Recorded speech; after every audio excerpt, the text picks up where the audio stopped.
여러분들이 가지고 있는 성경책을 보면 그 제목이 이렇게 쓰여져 있는 게 있잖아요. 그 위에 보면 15장 위에 뭐라고 쓰여져 있어요? 예루살렘 회의라고 쓰여져 있죠. 교회인데 성장하던 교회에 아주 중요한 회의가 열렸다라고 하는 그러한 이야기입니다.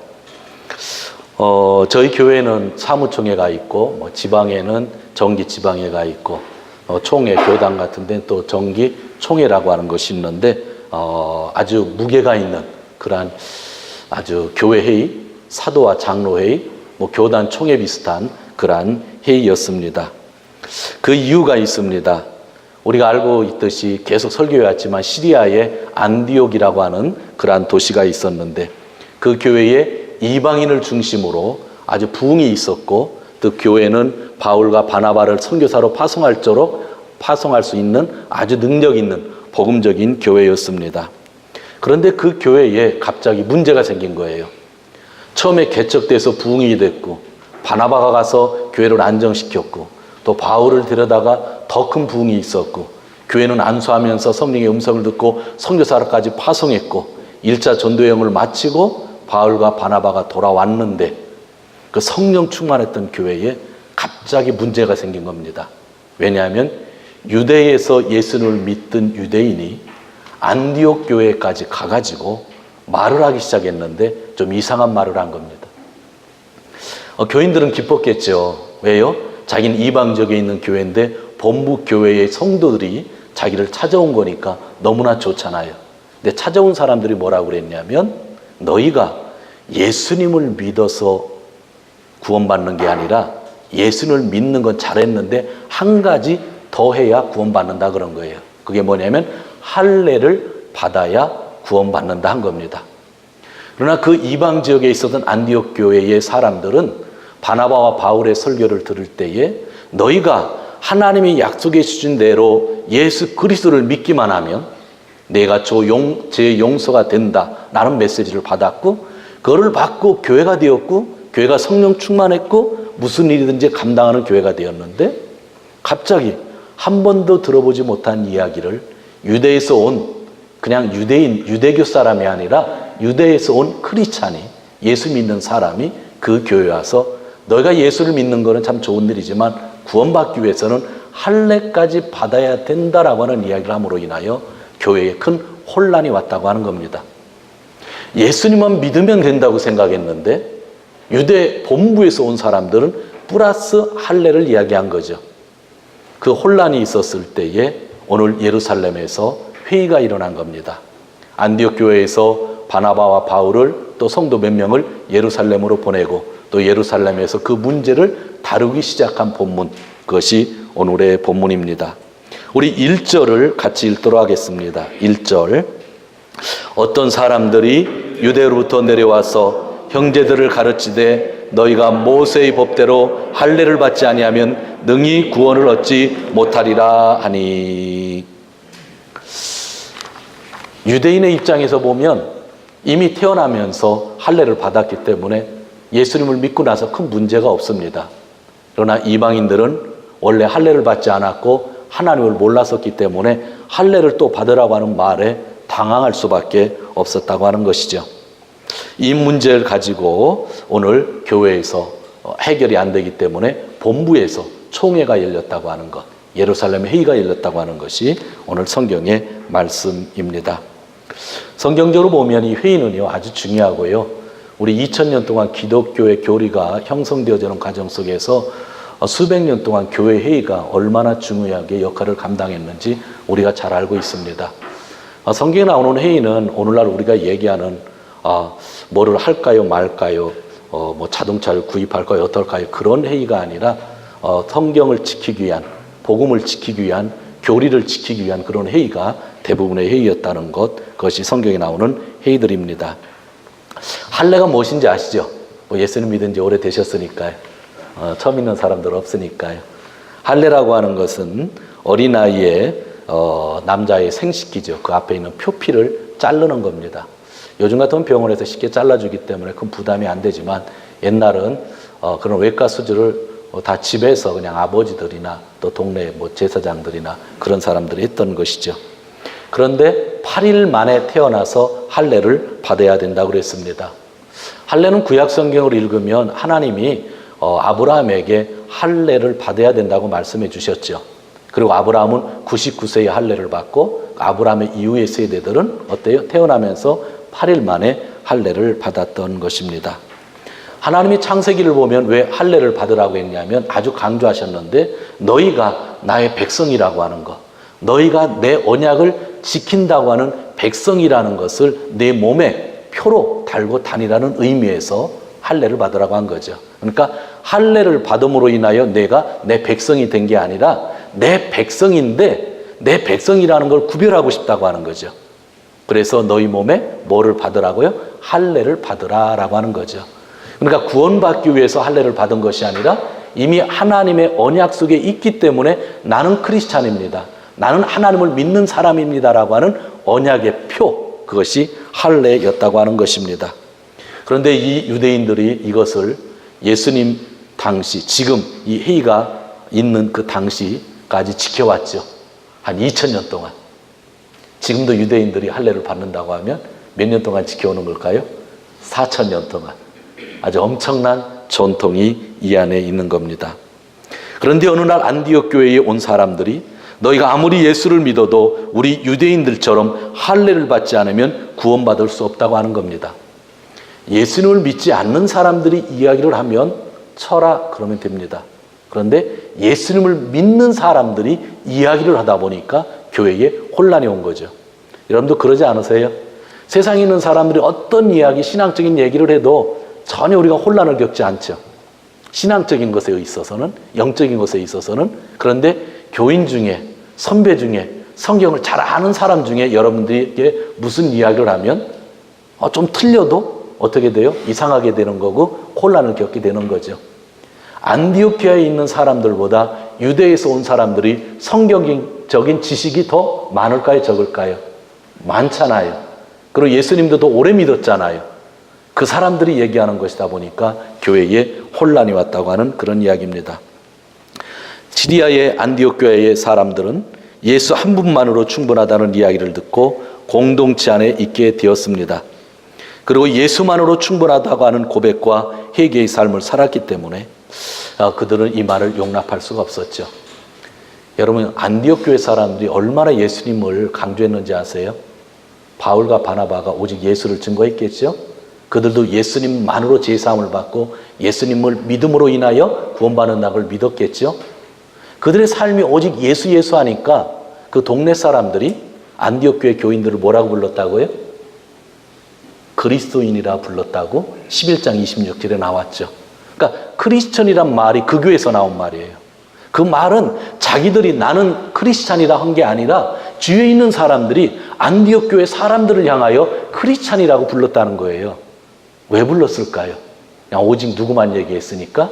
예수, 그리스도만 얘기했으니까 주위에서 그들을 크리스찬이라고 부른 거죠. 그래서 예수님 중심의 교회였는데 본부에서 와가지고 아니 할례까지 받았으면 좋겠다고 하는 거죠. 이것을 바나바와 바울이 해결할 수가 없었어요. 왜냐하면 교인 중에 또 다른 종교의 사람들이 얘기하면 자기들이 얼마든지 대응할 수 있는데 이 유혹을 한 사람이 누구예요? 본부에서 온 사람이니까. 무게가 있는 사람들일 거 아니에요. 신앙인들이. 자기들의 해결이 안 되는 거고 성도들도 그 유혹에 빠지다 보니까 예루살렘으로 보내서 사도들의 이야기를 정확히 듣고 오라고 한 거죠. 그래서 사도들은 전부 모이게 하고 또 장로들도 전부 모여서 오늘 회의를 했던 그런 모습들을 우리가 보게 되는 것입니다. 성도 여러분, 초대교회 여러 위기가 많이 있었던 거 우리가 성경을 읽으면서 보았습니다.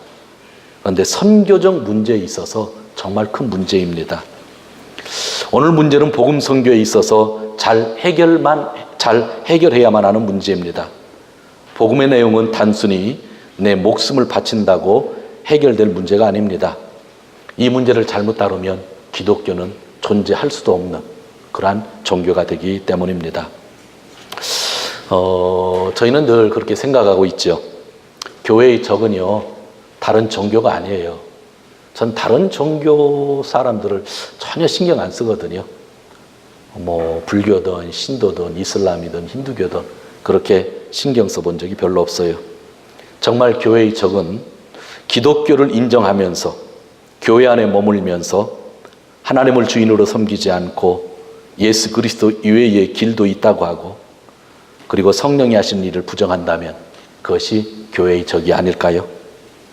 그러한 적들이 복음을 왜곡하는 겁니다. 예수님만으로 하는데 뭐가 부족하다는 거죠. 뭔가 플러스를 시키려고 하는 그러한 유혹들이 있는 겁니다. 아무리 2000년 동안 4000년 동안 지켜왔다고 하는 전통일지라도 복음을 왜곡할 수가 없는 겁니다. 여러분 사도 바울이 시몬말 잘하지 않는데 성경 보면 시몬말 한 적이 있죠. 복음을 변질시키는 사람은 뭐라 그래요?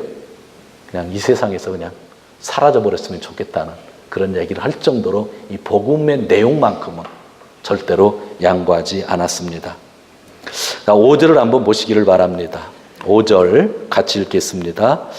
바리새파 사람 중에 미는 어떤 사람이 일어나 말하되 이방인에게 할례를 주고 모세 율법을 지키게 멍하는 것이 마땅하니라 하니라. 지금 안디옥 교회에 혼란이 있어서 바나바와 바울이 성도들을 데리고 예루살렘에 도착했는데 예루살렘에 있었던 어떤 바리새인, 그것도 예수님을 믿는 바리새인이 또 붙은 겁니다. 그리고 똑같은 얘기를 하는 거죠. 너희가 바나바도 유대인이잖아요. 바울도 유대인이잖아요. 그러니까 너희가 아무리 이방에 가서 전도할지라도 예수를 증거하지만 꼭 할례나 율법은 지키도록 그렇게 얘기해야 되는 거야 하고 또 예루살렘에 도착했는데 설교를 듣는 거죠. 그래서 6절에 사도와 장로들이 한 자리에 모여서 회의를 시작했다는 이야기입니다. 7절에 보면 중요한 이야기가 앞에 나오는데 많은 변론이 있으므 딱 뭐 한 문장이지만 좀 심각하게 여러 가지 이야기들이 있었다고 하는 그런 이야기입니다. 그 다음에 베드로가 일어나서 설교를 합니다. 그것이 7절에서 10절인데 제가 읽어보겠습니다. 7절에 형제들아 너희도 알거니와 하나님이 이방인들을 내 입에서 복음의 말씀을 들어 믿게 하시려고 오래전부터 너희 가운데 나를 택하시고 뭐라고 할까요? 베드로가 일어나서 말하는데 너희가 알거니와 너희도 하나님이 이방인들에게 내게 복음의 말씀을 들어 믿게 하시려고 오래전부터 너희 가운데 나를 택했다. 이게 무슨 뜻인 줄 아세요? 지금 사도들이 모였고요. 장로들이 모였어요. 그 당시 사도들은 예수님의 제자를 이야기하고 그 장로들 안에는 뭐 예수님의 동생 같은 분들, 그런 분들이 모인 거예요. 그래서 아주 회의를 하고 있는데 제일 먼저 베드로가 나타나서 오래전부터 하나님이 나를 택하사 이방인에게 복음을 증거하게 해주신 것 너희가 기억하지 않느냐라는 거예요. 무슨 사건인 것 같아요? 고넬료. 지금 고넬료 집에서 설교했던 이야기. 고넬료 집에 가서 이방인에게 복음을 증거했더니 성령이 내려왔다고 하는 것. 그것을 얼마 전에 사도들에게 다 보고를 했잖아요. 그 이야기를 지금 몇 년이 지났는데 다시 하는 겁니다. 너희가 알거니와 오래전부터 내가 그렇게 쓰임받았던 거 알고 있지 않느냐. 나도 하나님의 능력으로 하나님의 인도하심으로 이방 사람에게 복음을 증거했다라고 하는 이야기죠. 그리고 8절 또 마음을 아시는 하나님이 우리와 같이 고넬료 가족에게도 뭐를 주어? 성령을 준 것 너희가 기억하지 않느냐. 9절 믿음으로 저희 마음을 깨끗게 하사 저희나 우리나 분간치 아니하셨다. 고넬료 가족이나 우리나 하나님은 전혀 차별치 않으셨다. 10절 그런데 지금 너희가 어찌하여 하나님을 시험하여 우리 조상과 우리도 능히 매지 못하던 멍에를 제자들의 목에 두려느냐. 이렇게 이야기를 한 것입니다. 베드로는 자기의 경험을 이야기하는 거죠. 그리고 한 가지 그 자리에 모인 사람들에게 엄격한 이야기를 하고 있는 거죠. 야, 우리도 지키지 못했잖아. 우리 조상들도 율법 제대로 못 지켰잖아. 그래놓고 왜 이방 사람들에게만 지키게 하라고 하느냐라는 이야기를 하는 거죠. 아마 마음이 찔렸을 것입니다. 여러분들 구약 성경의 내용들 여러분들이 잘 알고 계실 겁니다. 하나님은 아브라함이라고 하는 사람을 죄악 속에 살고 있는 사람들 가운데서 불러주셨습니다. 일방적으로 축복해 주셨죠. 땅과 자손을 주시겠다고 말씀하셨습니다. 그러나 그들은 가나안 땅에 들어갔지만 가나안 땅에서 살 수가 없었고 이집트로 내려가서 400년 동안 남의 땅에서 살게 되었습니다. 그들이 부르짖을 때에 하나님이 400년 후에 하나님이 약속하신 땅으로 이집트에 살던 200만에서 300만 명의 사람들을 가나안 땅으로 인도하게 됩니다. 그러나 직접 갈 수 있는 거리였지만 40여 년 동안 이집트와 이스라엘의 중간 지점이었던 광야에서 생활을 하게 되고 40년 후에 그 땅을 들어가게 되죠. 그러나 40년 동안의 광야 생활 속에서 그들은 하나님의 말씀을 받았습니다. 율법을 받았고 십계명을 받았고 또 하나님의 그 말씀과 함께 그들은 하나님과 계약을 맺었습니다. 하나님은 말씀하셨습니다. 너희가 이 십계명을 위주한 이 말씀들을 평생 지키고 나를 주로 섬긴다고 하면 너희가 그 땅에서 평생도록 축복을 받고 하나님의 은혜 속에 거하게 된다고 그랬습니다. 그때 백성들은 예, 알았습니다.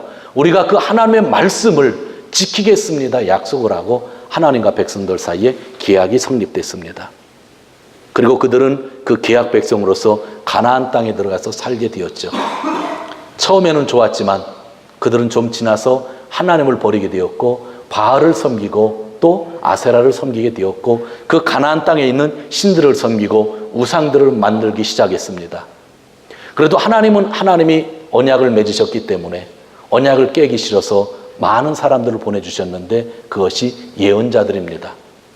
어느 때는 아모스를 보내주시고 어느 때는 이사야를 보내주시고 어느 때는 에레미야를 보내주시고 어느 때는 나훔을 보내주시고 수많은 예언자들 엘리야도 보내시고 엘리사도 보내주시고 계속 보내주십니다.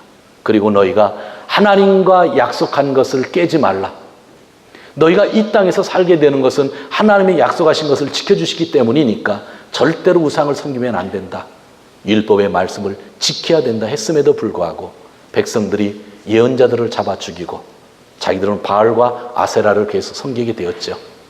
그때 하나님이 예전에 내가 시내산에서 맺은 너희와 계약은 깨졌다 말씀을 하셨죠.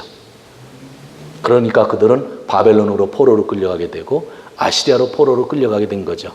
단순히 포로로 끌려간 게 아니라 하나님이 주신 그 땅에서 그들은 쫓겨났다고 하는 거죠. 그러니까 시내산 계약은 이미 끝났다고 하는 거죠. 그런데 하나님은 에레미야를 통해서 또 다른 약속을 해주셨습니다. 에레미야 31장에 보면 새 언약을 너에게 준다 말씀하셨죠. 이것은 옛 언약과 같다고 하지 않았죠. 그리고 새 언약의 내용은 너희의 죄를 사해 주시겠다고 죄사함의 약속을 허락해 주셨죠. 첫 언약을 깨고 그들은 삶을 살면서 죄가 사해지지 않으면 절대로 천국에 갈 수 없는 거죠. 구원받을 수 없는 거죠. 그래서 하나님은 그들의 공로와 상관없이 죄를 사해 주시겠다고 하는 약속을 하셨고 그 약속이 이루어질 때는 메시아가 하나님 앞에서 보냄을 받았을 때라고 말씀해 주셨죠. 약속한 대로 메시아가 오셨는데 예수님이셨고 약속하신 대로 메시아를 통해서 죄의 사함이 이루게 되었고 그것을 우리는 새 언약이라고 하는 것입니다. 그러면 율법과 할례는 무엇일까요? 그것은 이미 선한 것이긴 하지만 그것으로 인하여 구원이 오는 것은 아니죠. 그것은 새 언약을 보여주기 위한 전조에 있었던 그러한 말씀들이라고 하는 것입니다. 이러한 이야기 바울과 바나바는 분명히 했고 이러한 이야기를 믿은 사람이 우리고 또 그 당시 2000년 전의 초대교회 사람들입니다. 그런데 베드로가 오늘 이야기한 건 뭐예요? 너희들도 너희 조상들도 너희 바리새인들도 율법학자들도 하나님의 말씀을 지키지 못해서 포로로 끌려가고 말씀을 지키지 못해서 첫 언약이 깨어지는 것을 경험했음에도 불구하고 왜 이방인에게 새로운 시대에 멍에를 짊어지게 하느냐라고 했던 아주 그런 심각한 이야기를 하는 거죠. 내가 지키지 못해서 이미 새 언약이 주어졌는데 그래서 새 언약 안에서 구원을 받았는데 왜 옛 언약의 기저 멍에를 짊어 씌우냐라고 하는 그런 이야기입니다. 아주 심각한 이야기입니다. 할례가 구원의 기준은 아니지만 이미 그 시대는 지나갔는데 지나간 시대의 것을 이야기하고 있는 부분들입니다. 할례를 받아서 구원을 받는다는 사람들은 어떤 사람들일까요? 하나님의 말씀을 이용하여 자기를 세우려고 하는 사람들입니다. 자기 입장을 강조하다 보니 참 복음이 보이지 않았던 것입니다. 자기가 지금까지 쌓아온 공적을 인정받고 싶었을 것입니다. 오늘 본문의 마지막 절입니다. 11절 우리 같이 읽도록 합니다. 11절 우리가 저희와 동일하게 주 예수의 은혜로 구원받는 줄을 믿노라 하니라. 아멘. 우리가 주 예수의 은혜로 구원을 받고 동일하게 그들도 꼭 마찬가지로 주 예수의 은혜로 구원을 얻는다고 나는 믿습니다. 그거예요. 우리도 예수님의 은혜로 구원을 받았고 이방인들도 예수님의 은혜로 구원을 받았다는 것, 행위로 구원받은 것이 아니라는 것, 뭔가 봉사했기 때문에 구원받은 것이 아니라는 것, 뭔가 구제 사업을 많이 했기 때문에 구원받았다고 하는 것이 아니라 그들이나 우리나 구원받는 것은 오직 예수님으로만 구원받았다고 이야기하는 것입니다. 지난주 말씀들 기억하시죠? 사도 바울이 사람들이 자기를 신으로 막 섬기니까 헤르메스라고 하니까 뭐라고 그랬어요? 나도 너도 똑같은 인간이다. 자기가 신이 되는 과정인데 그거 벗기 힘들잖아요. 우쭐하고 싶잖아요. 그런데 너나 나나 똑같은 인간이다 그랬어요. 오늘 일부 유대인 크리스찬은 교묘하게 사실은 자기들의 우월성을 얘기하는 겁니다. 선민의식을 가지고 이야기하는 겁니다. 우리는 율법이 있었고 우리는 할례를 받았다. 그런데 예수님이 오셔서 은혜를 받아서 구원은 받았는데 쟤들은 율법도 모르고 할례도 받지 않았는데 우리랑 똑같이 구원받았거든요. 내가 가진 것이 너무 많다 보니까 선민의식으로 살다 보니까 그것이 싫은 거죠. 내가 열심히 봉사했는데 나는 50년 동안 예수님 믿고 천국 가는데 저 병원에 있으신 분은 그냥 10분 만에 예수님 믿겠다고 밝은 얼굴 돌아가시다 보면 감사합니다 하고 나오다가 속으로 이거 나도 죽을 때 믿을 걸. 뭐라구나. 조금은 이해가 되는 것 같지 않아요? 그 유대인들의 그 아픔을 여러분들 이해 안 되셔요? 이해 되시잖아요. 그런데 바울은요, 수많은 것을 가졌고 바리새인이었고 율법학자였고 그런 하나님에 대해서 모르는 게 없었던 사람이지만 어떤 사람이 예수를 전했을 때 자기를 신으로 섬기려고 했을 때 특히 이방인들이 그런 이야기를 했을 때 하나님을 몰랐던 사람들이 그런 얘기를 했을 때 너나 나나 똑같다 이야기했던 것, 그것이 복음을 전하는 우리들이잖아요. 그런데 오늘 다른 유대인들은 쟤들보다 내가 낫다라고 생각했기 때문에 그런 이야기를 한 거죠. 그런데 오늘 베드로는 또 뭐라고 그랬어요? 예수님 안에서 그들도 예수님으로 구원받고 똑같이 우리들도 그들과 똑같이 그죠? 예수님으로 구원받는다면서 차별을 두지 않았다고 하는 것, 그것이 오늘의 아주 중요한 메시지였다고 하는 것입니다. 오직 구원에 있어 유대인이나 이방인에게 필요한 것은 예수님을 믿는 신앙뿐이라는 것입니다. 그러기에 하나님은 차별 없이 성령을 부어주십니다. 사랑하는 성도 여러분, 오늘의 말씀은 너무나 중요합니다. 기독교의 핵심 진리를 이야기하고 있기 때문입니다. 그 핵심 진리는 복음 아래 차별이 없다고 하는 겁니다. 한번 저를 좀 따라 하시겠어요? 복음 아래 차별이 없다. 믿으시죠? 복음 아래 차별이 없는 겁니다. 제3 예수를 믿으면 구원받는 것, 거기에는 어떠한 차별도 없죠. 일본인이나 한국인이나 유대인이나 모두 하나님 앞에 동일한 죄인이며 또 동일한 사람이며 동일한 은혜를 받고 있죠. 10년을 믿어도 20년을 믿어도 한 달이 되었어도 하나님의 은혜는, 지금 주어지는 제3의 은혜는, 구원의 은혜는 차별이 없다고 하는 것, 그것이 하나님의 말씀입니다. 그래서 11절에서 우리가 주 예수의 은혜로 구원을 받고 그들과 꼭 마찬가지로 주 예수의 은혜로 구원을 얻는다, 그들도 그렇게 이야기하고 있는 겁니다. 그리고 또 하나의 핵심 진리가 있습니다. 저를 이것도 따라 하십시오. 구원은 오직 믿음으로입니다. 믿음만이 구원을 줍니다. 믿음 외의 것. 우리의 삶에 있어서 행위가 참 중요하지만 행위는 믿은 다음에 우리의 삶의 모습이죠. 그러나 일단 제사함을 받는 것은 뭐로 제사함을 받는다고요? 믿음으로.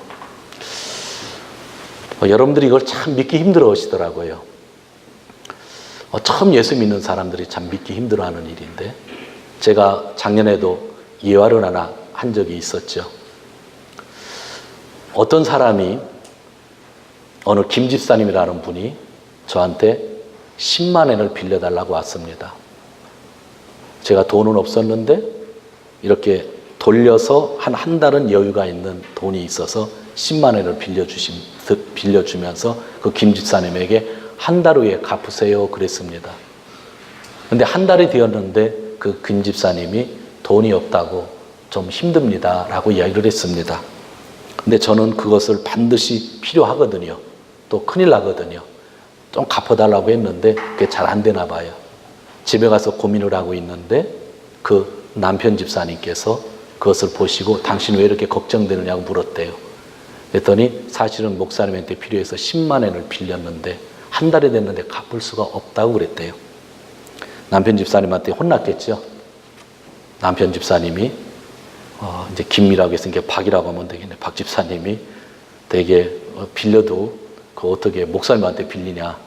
나한테 얘기하면 내가 좀 구워줄 수도 있는데 이거는 내가 당신 몰래 뭔가 좀 하려고 그랬다. 이제 그때서 들통났죠. 대판 부부 싸움하고 이제 걱정이 됐는데 박 집사님이 저한테 오셔서 10만 엔을 주시면서 죄송합니다. 제 아내가 빚을 졌다 하는데 늦었지만 드립니다 그랬죠. 그 다음 주에 교회에서 김 집사님도 뵙고 박 집사님도 뵀죠. 제가 김 집사님한테 10만 엔을 달라고 하면 돼요? 안 돼요? 돼요? 안 돼요. 그런데 제가 김 집사님한테 10만 엔 받았어요? 안 받았어요. 누구한테 받았어요? 남편인 박 집사님한테 받았어요. 김 집사님은 나한테 빚을 져놓고 갚지도 않았는데 빚에서 벌써 어떻게 됐어요? 자유함을 얻었죠. 우리가 죄를 지었는데 내가 갚지도 않았는데 왜 자유함이 있어요? 누가 대신 갚아주셨다고요? 예수님이. 어떻게 해요? 죄값은 사망이니까 친히 십자가에 달려서 죽으셔서. 그래서 은혜죠.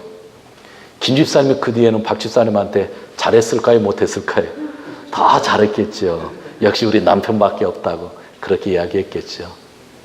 우리는 죄의 문제를 이야기할 때에 내가 한 것이 없으니까 믿어지지가 않나 봐요. 근데 이 사실을 믿으면 구원받는데요.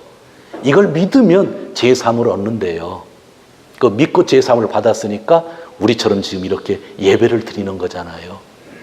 믿었는데도 불구하고 만약 예배를 안 드린다고 하면 아마 믿지 않았을 것 같아. 그죠? 진심으로 믿은 사람들이 이렇게 교회 공동체를 이루고 있는 것입니다. 복음에는요, 차별이 없는 겁니다. 그리고요, 우리의 구원은요, 오직 믿음이에요. 그런데 이 믿음, 정말 마음으로 믿어야 되는 그러한 이야기입니다.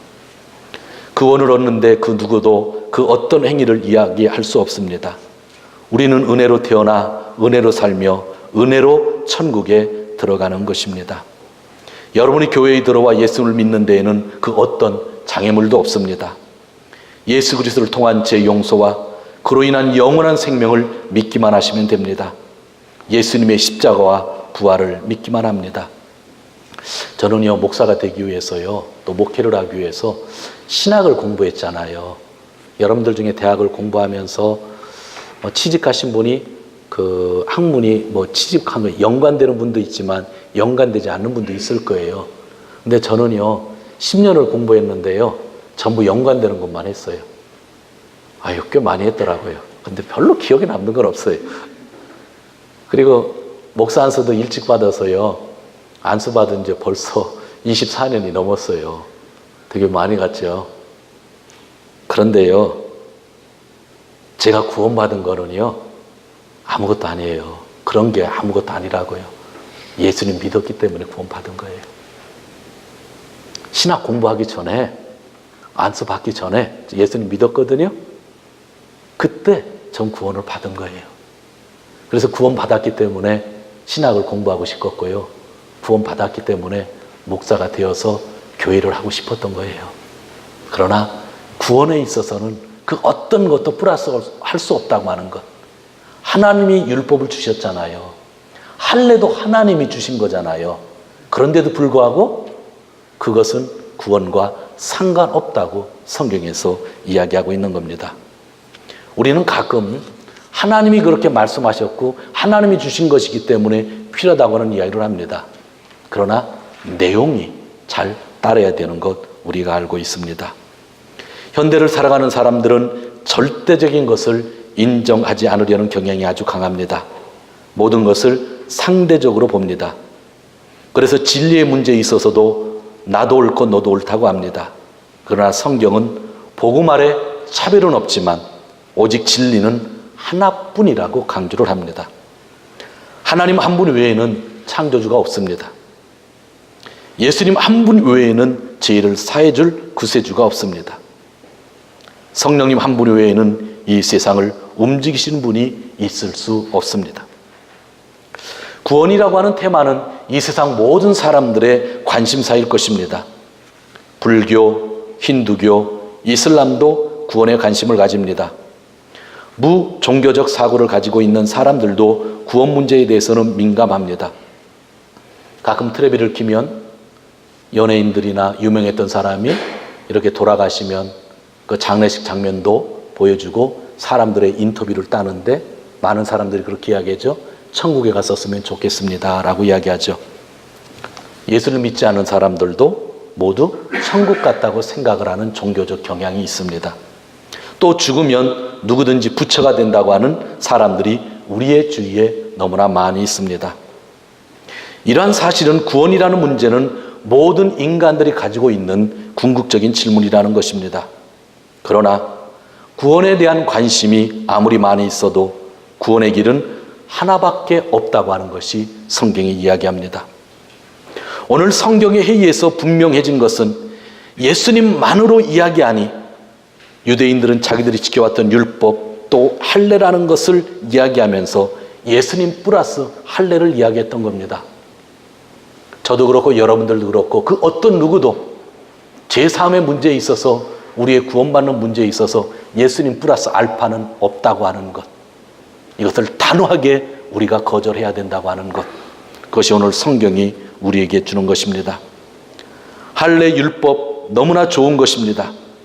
하나님의 선물이며 또 하나님을 알고 있다고 하는 표징이 됩니다. 그러나 그것은 새로운 언약으로 인도하는 것이지 새로운 언약을 완성하는 것은 아니었습니다. 불교, 이슬람, 힌두교, 신도 이러한 것들은 인간의 삶의 일부분입니다. 그러나 그러한 종교적 삶들이 제사함을 줄 수 없고 영원한 나라로 인도할 수 없는 것입니다. 사랑하는 성도 여러분, 그러므로 우리는 예수님 한 분만으로 만족할 수 있는 신앙인이 되어야 합니다. 이것이 힘들다는 것 저도 알고 여러분도 알잖아요. 그렇지 않으세요? 예수님 한 분만으로 구원을 받았는데 남은 인생 한 분만으로 산다고 하는 것이 너무나 큰 유혹 속에서 많이 힘들잖아요.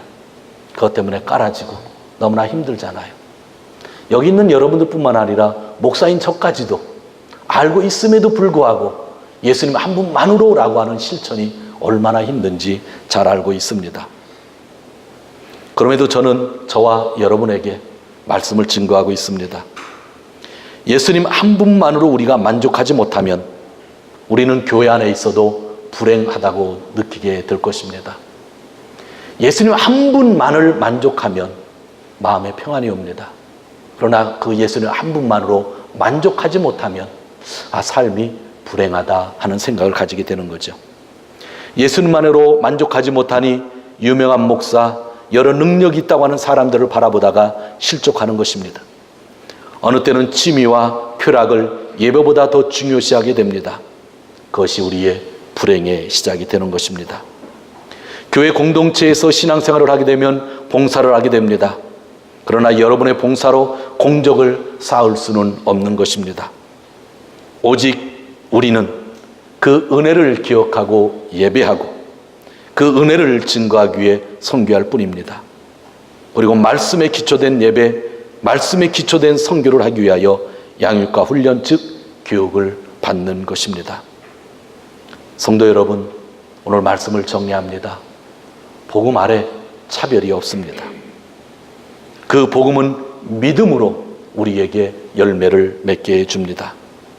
그러므로 오직 예수 한 분만으로 우리는 만족합니다. 이 문제가 얼마나 크게 다루어졌는지 여러분들 기억하시죠? 핍박을 받을 때도 회의를 하지 않았습니다. 순교자가 나타나도 회의를 하지 않았습니다. 선교를 가서 어려움을 당해도 교회에서 이런 회의를 하지 않았습니다. 그런데 예수님만으로가 아닌 플러스 알파가 있었을 때에 중심되는 모든 사람들이 모여서 회의를 했던 겁니다. 기독교의 생명은 거기에 있었기 때문입니다. 오늘 우리는 믿고 있기 때문에 단순한 이야기일지 모르지만 이 신앙을 지키지 않으면 우리도 언제든지 어떠한 유혹을 받아서 어떻게 될지 모르고 어떤 혼란에 빠질지 모릅니다. 제 사함은, 우리의 구원은 예수님 한 분밖에 없다고 하는 것, 플러스 알파는 전혀 없다고 하는 것. 플러스 알파가 있다고 하면 하나님은 완전하신 하나님이 아니라고 하는 것. 그 완벽한 은혜를 받고 있는 저이기 때문에 예배하고 선교하고 예수님을 닮으려고 부단히 노력을 하고 있는 것입니다. 사랑하는 성도 여러분, 저희 교회가 앞으로 여러 가지 일들을 하기 원하고 또 여러 가지 행사들 또 프로그램들로 할 수 있으면 좋겠다 생각합니다. 그러나 구원의 문제에 있어서 절대로 내 생각이 들어가서는 안 되고 내 행위가 들어가서는 안 되고 공로가 쌓여서는 안 된다고 하는 거, 그거 하나만큼은 꼭 기억해 주시기를 바랍니다. 우리에게 구원을 베풀어 주신 예수 그리스도의 은혜를 감사하며 금주 일주일도 승리하시기를 주님의 이름으로 축원드립니다. 기도합니다.